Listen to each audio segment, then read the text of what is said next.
में डालने वाली बात है। अफगानिस्तान में सूरत हाल तब्दील हो रही है और वहां पर अमेरिका शिकस्त खाकर अफगानिस्तान से जा रहा है, बल्कि तकरीबन निकल चुका है। अफगानिस्तान का 70-80% इलाका तहरीक तालिबान के हाथ में दोबारा आ चुका है। वहां मुसलसल फतूहात उनको मिल रही है, लेकिन मालूम है چې له 2-3 کلو څخه یا خاص له یوه کاله پی ډي ایم یو سرګرم تحریک دی.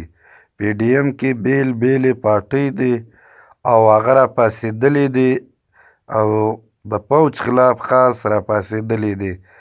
هغه د پاکستان پوج اسټبلیشمنټ ته وایي چې تاسو له سیاسته لاس واخلئ، تاسو عمران خان په زور راوستی دی.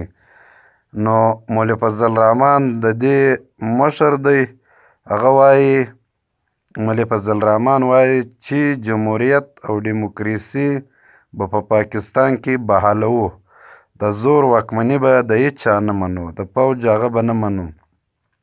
خو هم دغه مولانا پارون په سوات کې د تحریک طالبان چې هلته په افغانستان کې داسې یو قوت دی چې خلک تور په پورې کوي چې دا د پاکستان ملیشه ده، یعنی د دې تر شا پاکستان پنجاب دی.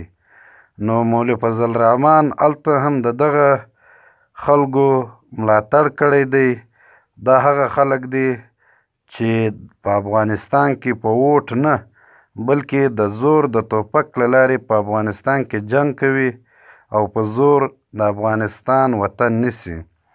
نو خلک ملګري په فیسبوک او په سوشل میډیا لګیا دي چې د مولوي فضل الرحمن په دې 2 ګونه پالیسۍ باندې نیوکې کوي.